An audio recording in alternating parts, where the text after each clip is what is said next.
जय हिंद प्यारे साथियों, कैसे हैं आप सभी। आशा करता हूं आप सभी अच्छे होंगे, खूब मन लगाकर पढ़ाई कर रहे होंगे।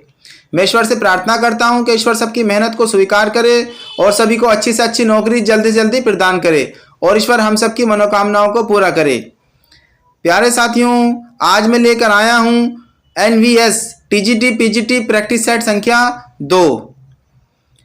तो प्यारे साथियों, देर न करते हुए शुरू करते हैं आज का प्रैक्टिस सेट संख्या 2। आज का पहला प्रश्न है, बलदेव खटीक किसकी कविता है। प्रश्न संख्या 1 का सही जवाब है बलदेव खटीक लीलाधर जगुड़ी की कविता है। Option number B is the correct answer. आगे देख लेते हैं प्रश्न संख्या 2, नौकर की कमीज के लेखक हैं। प्रश्न संख्या 2 का सही जवाब है नौकर की कमीज के जो लेखक हैं वो हैं विनोद कुमार शुक्ल। आगे देख लेते हैं प्रश्न संख्या 3, संदर्भ के लेखक हैं। प्रश्न संख्या 3 का सही जवाब है संदर्भ के लेखक डॉक्टर विनय जी हैं। आगे प्रश्न संख्या 4 देख लेते हैं, मोचीराम तथा पटकथा के लेखक कौन हैं। प्रश्न संख्या 4 का सही जवाब है ऑप्शन नंबर बी, मोचीराम और पटकथा के लेखक धूमिल जी हैं। आगे देख लेते हैं प्रश्न संख्या 5, समाधि लेख के लेखक कौन हैं। प्रश्न संख्या 5 का सही जवाब है समाधि लेख के लेखक श्रीकांत वर्मा जी हैं। आगे प्रश्न संख्या 6 देख लेते हैं, शेखर जोशी की रचना है। प्रश्न संख्या 6 का सही जवाब है शेखर जोशी की रचना कोसी का घटवार है। आगे देख लेते हैं प्रश्न संख्या 7, प्रयाग रामागमन के लेखक हैं। प्रश्न संख्या 7 का सही जवाब है प्रयाग रामागमन के लेखक बद्री नारायण चौधरी प्रेमग्न हैं। Option number C is the correct answer. आगे देख लेते हैं प्रश्न संख्या 8, मधुमालती के रचनाकार कौन हैं।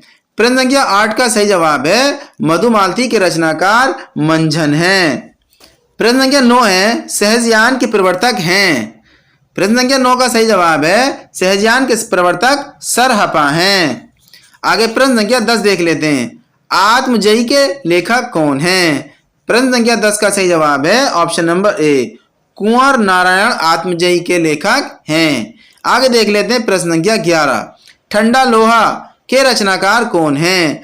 प्रश्न संख्या 11 का सही जवाब है ऑप्शन नंबर बी, ठंडा लोहा के जो रचनाकार हैं वो हैं धर्मवीर भारती।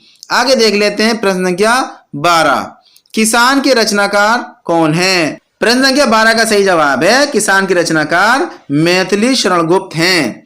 आगे देख लेते हैं प्रश्न संख्या 13, शिव साधना नाटक है किसका है। शिव साधना नाटक प्रश्न संख्या 13 का सही जवाब है ऑप्शन नंबर बी, शिव साधना नाटक हरिकृष्ण प्रेमी जी का है। आगे देख लेते हैं प्रश्न संख्या 14, जन्मेजय का नागयज्ञ के लेखक कौन है। प्रश्न संख्या 14 का सही जवाब है ऑप्शन नंबर सी, जन्मेजय का नागयज्ञ के लेखक प्रसाद जी हैं। आगे देख लेते हैं प्रश्न संख्या 15, गोदान उपन्यास है। प्रश्न संख्या 15 का सही जवाब है गोदान उपन्यास यथार्थवादी है। आगे देख लेते हैं प्रश्न संख्या 16, वैराग्य संदीपनी के रचनाकार कौन हैं। प्रश्न संख्या 16 का सही जवाब है वैराग्य संदीपनी के रचनाकार तुलसीदास जी हैं।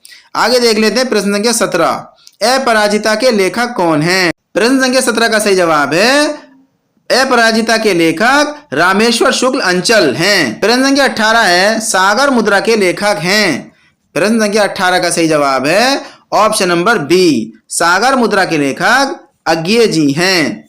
आगे देख लेते हैं प्रश्न संख्या 19, उदयबान चरित के लेखक कौन हैं। प्रश्न संख्या 19 का सही जवाब है उदयबान चरित के लेखक इंशाअल्लाह खां हैं। आगे देख लेते हैं प्रश्न संख्या 20, आधा गांव उपन्यास किसका है। प्रश्न संख्या 20 का सही जवाब है आधा गांव उपन्यास राही मासूम रजा का है। आगे देख ले प्रश्न संख्या 21। प्रश्न संख्या 21 है, अमन का राग के लेखक कौन हैं। प्रश्न संख्या 21 का आसान सा सरल सा जवाब है अमन का राग के लेखक जो हैं शमशेर बहादुर सिंह जी हैं। आगे प्रश्न संख्या 22 देख लेते हैं, हिंदी के प्रथम गद्यकार कौन हैं। प्रश्न संख्या 22 का सही जवाब है ऑप्शन नंबर बी, लल्लू लाल जो हैं हिंदी के प्रथम गद्यकार हैं। आगे देख लेते हैं प्रश्न संख्या 23, कलाधर उपनाम से कविता लिखते थे। कौन लिखते थे कलाधर उपनाम से? जयशंकर प्रसाद। आगे प्रश्न संख्या 24 देख लेते हैं, रूपाण के संपादक हैं? प्रश्न संख्या 24 का सही जवाब है रूपाण के संपादक सुमित्रानंदन पंत जी हैं। आगे देख लेते हैं प्रश्न संख्या 25। हिंदी साहित्य के इतिहास लेखन की परंपरा का सूत्रपात किसने किया था? प्रश्न संख्या 25 का सही जवाब है Garcin de Tassy. Option number B is the correct answer. आगे देख लेते हैं प्रश्न संख्या 26। माटी की मूर्तें की विधा है? प्रश्न संख्या 26 का सही जवाब है माटी की मूर्तें संस्मरण विधा की रचना है। प्रश्न संख्या 27 है हिंदी का पहला समाचार पत्र कौन सा था? प्रश्न संख्या 27 का सही जवाब है उदंत मार्तंड जो 1826 में प्रकाशित हुआ था। आगे देख लेते हैं प्रश्न संख्या 28। आचार्य रामचंद्र शुक्ल ने किसे हिंदी का पहला उपन्यास माना है? प्रश्न संख्या 28 का सही जवाब है परीक्षा गुरु को आचार्य रामचंद्र शुक्ल ने पहला हिंदी का उपन्यास माना है। आगे देख लेते हैं प्रश्न संख्या 29। बिहारी सतसई पर फिरंगे सतसई नाम से फारसी भाषा में एक टीका लिखी गई है जिसके टीकाकार कौन है? प्रश्न संख्या 29 का सही जवाब है आनंदी लाल शर्मा। आगे देखते हैं प्रश्न संख्या 30। 84 वैष्णव की वार्ता और 252 वैष्णव की वार्ता मूल रूप से? प्रश्न संख्या 30 का सही जवाब है ऑप्शन नंबर ए जीवन व्रत है। आगे देख लेते हैं प्रश्न संख्या 31। महावीर प्रसाद द्विवेदी ने सरस्वती के संपादन का उत्तराधिकार अपने पश्चात किसे सौंपा था? प्रश्न संख्या 31 का सही जवाब है पंडित देवी दत्त शुक्ल को। आगे देख लेते हैं प्रश्न संख्या 32। केशव कही ना जाई का कहिए यह प्रसिद्ध पद किस काव्य कृति से उद्धृत है? प्रश्न संख्या 32 का सही जवाब है option number D Vinay Patrika से।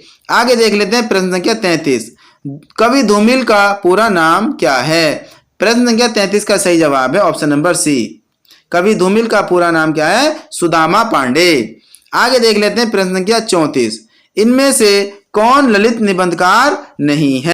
प्रश्न संख्या 34 का सही जवाब है option number B Ramchandra Shukla जो है ललित निबंधकार नहीं है।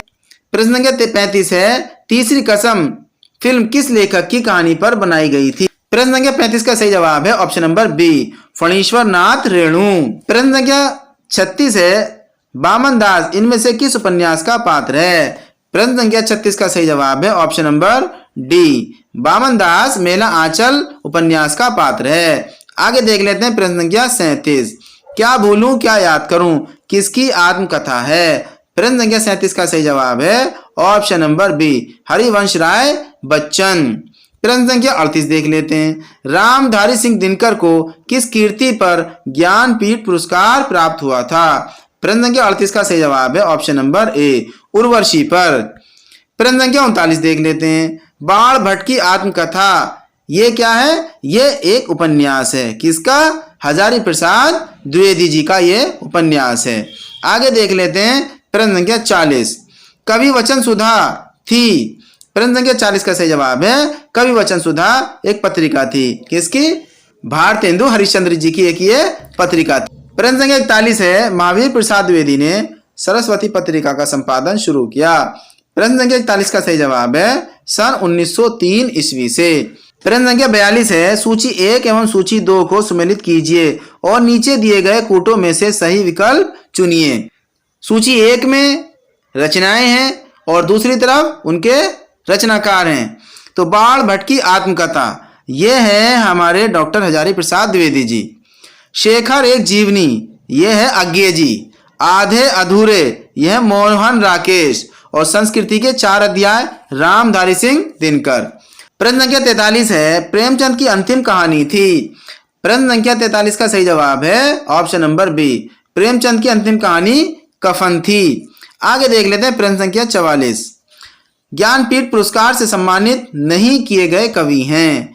प्रश्न संख्या 44 का सही जवाब है ज्ञानपीठ पुरस्कार से सम्मानित जो नहीं किए गए वो कवि हैं जयशंकर प्रसाद जी। आगे देख लेते हैं प्रश्न संख्या 45। इनमें से किस कवि की प्रेमिका का नाम सुजान था? प्रश्न संख्या 45 का सही जवाब है घनानंद। प्रश्न संख्या 46 देख लेते हैं। द्विवेदी युग नामकरण किसके नाम के आधार पर किया गया है? प्रश्न संख्या 46 का सही जवाब है option number B Mahavir Prasad Dwivedi. आगे देखते हैं प्रश्न संख्या 47। हिंदी साहित्य का इतिहास लिखने वाले प्रथम लेखक का नाम क्या है? प्रश्न संख्या 47 का सही जवाब है गारसादा तासी। आगे प्रश्न संख्या 48 देख लेते हैं। आचार्य रामचंद्र शुक्ल के अनुसार हिंदी साहित्य के आदिकाल की समय सीमा क्या है? प्रश्न संख्या 48 का सही जवाब है विक्रम संवत 1050 से विक्रम संवत 1375। प्रश्न 49 है पंडित चंद्रधर शर्मा गुलेरी ने किसको पुरानी हिंदी का प्रथम कवि स्वीकार किया है? इसका जवाब है राजा मुंज को। पंडित चंद्रधर शर्मा गुलेरी ने पुरानी हिंदी का प्रथम कवि स्वीकार किया है। प्रश्न संख्या 50 देख लेते हैं। नवीन रिपोर्टाज की परंपरा किस रचना से आरंभ होती है? प्रश्न संख्या 50 का सही जवाब है ऑप्शन नंबर ए लक्ष्मीपुरा। प्रश्न संख्या 51 है किस रासो ग्रंथ को आलाखंड के नाम से जाना जाता है? प्रश्न संख्या 51 का सही जवाब है ऑप्शन नंबर सी जगनिक का परमाल रासो को आलाखंड के नाम से भी जाना जाता है। आगे देख लेते हैं प्रश्न संख्या 52 गूंगे का गुड़ मुहावरे का अर्थ है? प्रश्न संख्या 52 का सही जवाब है ऑप्शन नंबर डी अव्यक्त अनुभव। आगे देख लेते हैं प्रश्न संख्या 53 निम्नलिखित में से अष्टशाप के अंतर्गत ना पढ़ने वाले कवि का नाम क्या है? प्रश्न संख्या 53 का सही जवाब है ऑप्शन नंबर बी सुंदरदास। आगे देखते हैं प्रश्न संख्या 54 खड़ी बोली हिंदी का प्रथम महाकाव्य है? प्रश्न संख्या 54 का सही जवाब है ऑप्शन नंबर डी प्रिय प्रवास। आगे देख लेते हैं प्रश्न संख्या 55 किस काव्य कीर्ति पर अज्ञेय को ज्ञानपीठ पुरस्कार प्राप्त हुआ था? प्रश्न संख्या 55 का सही जवाब है ऑप्शन नंबर बी कितनी नाव में कितनी बार। प्रश्न संख्या 56 देख लेते हैं। निम्नलिखित में से किस कवि ने सिर्फ अवधी भाषा में ही रचना की है? प्रश्न संख्या 56 का सही जवाब है option number D Malik Muhammad Jayasi. प्रश्न संख्या 57 है अधिकांश साहित्य इतिहासकारों के अनुसार हिंदी के प्रथम कवि हैं? प्रश्न संख्या 57 का सही जवाब है ऑप्शन नंबर सी सरहपाद। आगे देख लेते हैं प्रश्न संख्या 58 खड़ी बोली हिंदी में सर्वप्रथम रचना करने वाले कवि का नाम क्या है? प्रश्न संख्या 58 का सही जवाब है ऑप्शन नंबर बी अमीर खुसरो। आगे देखते हैं प्रश्न संख्या 59 जब उपमेय में उपमान की संभावना प्रकट की जाए तब होता है? प्रश्न संख्या 59 का सही जवाब है उत्प्रेक्षा अलंकार। आगे देख लेते हैं प्रश्न संख्या 60 प्रत्येक में 4 शब्द दिए गए हैं जिनमें से 3 अनेकार्थ शब्द की श्रेणी में आते हैं। जो शब्द इस श्रेणी में नहीं आता है वही आपका उत्तर है, बताइए। प्रश्न संख्या 60 का सही जवाब है ऑप्शन नंबर सी ब्राह्मण। प्रश्न संख्या 61 है इस प्रश्न में एक वाक्य दिया गया है जिसमें त्रुटि है। इसके नीचे 4 विकल्प दिए गए हैं जिसमें एक सही है, सही विकल्प चुनिए। प्रश्न संख्या 61 का सही जवाब है ऑप्शन नंबर डी जो मिठाइयां पसंद हो उन्हें आप खाइए। ये जो है बिल्कुल सही है। आगे देख लेते हैं प्रश्न संख्या 62 आप आ गए वाक्य में शब्द क्या है? प्रश्न संख्या 62 का सही जवाब है अव्यय।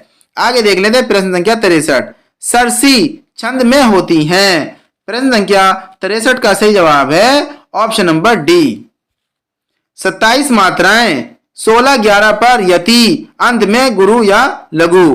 प्रश्न संख्या 63 का सही जवाब है ऑप्शन नंबर डी। आगे देख लेते हैं प्रश्न संख्या 64 उत्तर प्रदेश सरकार द्वारा सन 1947 ईस्वी में गठित देवनागरी लिपि सुधार समिति के अध्यक्ष थे। प्रश्न संख्या 64 का सही जवाब है आचार्य नरेंद्र देव।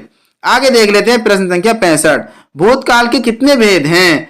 प्रश्न संख्या 65 का सही जवाब है ऑप्शन नंबर बी भूतकाल के 6 भेद हैं। आगे देख लेते हैं प्रश्न संख्या 66 मेरे घर से आपका घर 5 किलोमीटर दूर है। इस वाक्य में घर से में कौन सा कारक है?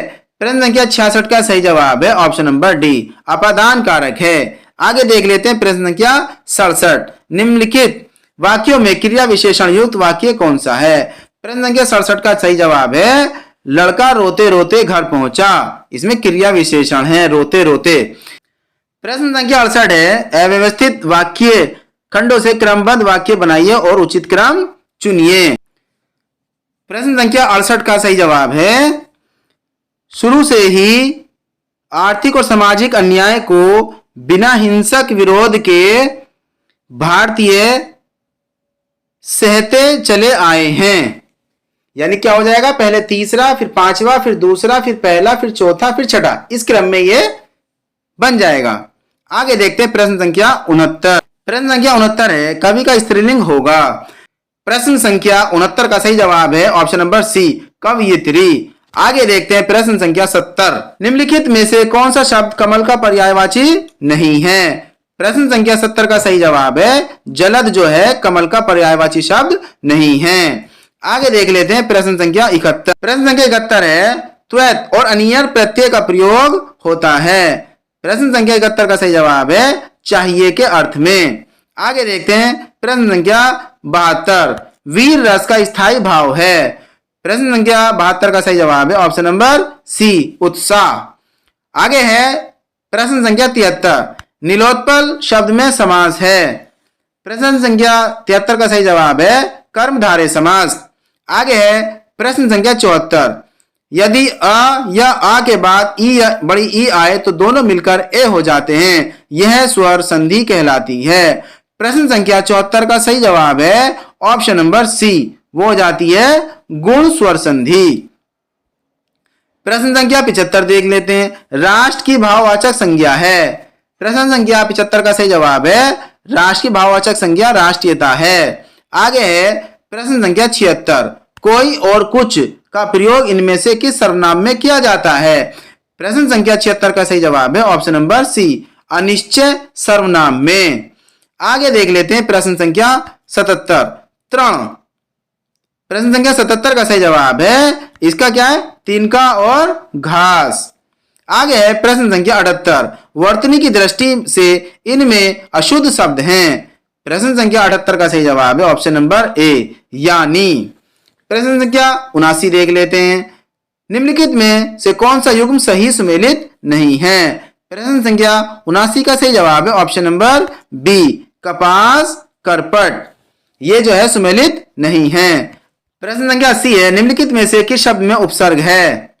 प्रश्न संख्या 80 का सही जवाब है ऑप्शन नंबर बी, पराजय में उपसर्ग है। आगे देखते हैं प्रश्न संख्या 81, मति शब्द के षष्ठी एकवचन का रूप है। प्रश्न संख्या 81 का सही जवाब है मत्या। आगे है 82, निम्नलिखित में से कौन सा वाक्य कर्मवाच्य का उदाहरण है? प्रश्न संख्या 82 का सही जवाब है शीला से पढ़ा भी नहीं जाता। प्रश्न संख्या 83 है, जो पहले कभी ना हुआ हो वाक्यांश के लिए प्रयुक्त शुद्ध एक शब्द है, उसको कहते हैं अभूतपूर्व। प्रश्न संख्या 83 का option number 20 the correct answer. आगे देख लेते हैं, नीचे दिए गए वाक्य में रिक्त स्थान के लिए उपयुक्त शब्द चुनिए। स्वतंत्रता संग्राम में गांधी जी ने कई बार क्या किया था? गांधी जी ने कई बार। प्रश्न संख्या 84 का सही जवाब है आमरण अनशन किए थे। आगे देख लेते हैं प्रश्न संख्या 85, काला घोड़ा तेज दौड़ता है में क्रिया विशेषण है। प्रश्न संख्या 85 का सही जवाब है ऑप्शन नंबर सी, तेज। प्रश्न संख्या 86 है, मूक का विलोम शब्द क्या है? प्रश्न संख्या 86 का सही जवाब है ऑप्शन नंबर सी, वाचाल मूक का विलोम शब्द है। आगे है प्रश्न संख्या 87, सुख दुख के बीच लगने वाला चिन्ह क्या कहलाता है? सुख दुख के बीच में लगने वाला जो चिन्ह होता है वो कहलाता है योजक। आगे देख लेते हैं प्रश्न संख्या 88। प्रश्न संख्या 88 है, प्रसन्नता शब्द में कौन सी ध्वनि है? प्रश्न संख्या 88 का सही जवाब है ऑप्शन नंबर सी, युग्मक ध्वनि। आगे देख लेते हैं प्रश्न संख्या 89, योगदान में कौन सा समास है? प्रश्न संख्या 89 का सही जवाब है ऑप्शन नंबर ए, योगदान में तत्पुरुष समास है। प्रश्न संख्या 90 है, उच्छ्वास का सही संधि विच्छेद है। प्रश्न संख्या 90 का सही जवाब है ऑप्शन नंबर सी, उत प्लस श्वास। आगे है प्रश्न संख्या 91, जो हर समय अपना मतलब साधता हो उसे क्या कहा जाता है? प्रश्न संख्या 91 का सही जवाब है स्वार्थी, option number 20 the correct answer. आगे देख लेते हैं प्रश्न संख्या 92, बहुमुखी शब्द में कौन सा उपसर्ग है?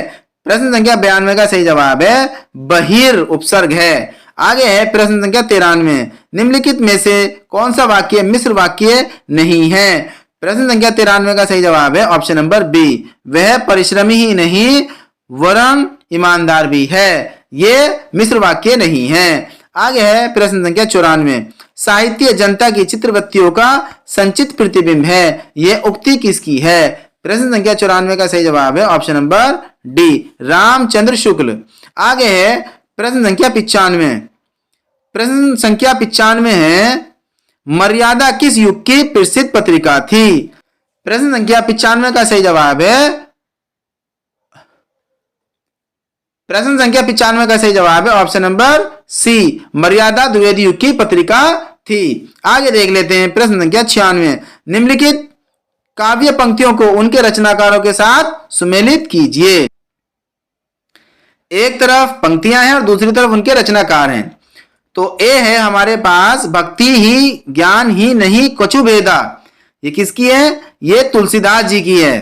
किसकी है ये? तुलसीदास जी की। और हम राज्य के लिए मरते हैं, मैथिली शरण गुप्त। सी है ये उपमान मेले हो गए, यह है अज्ञे जी का।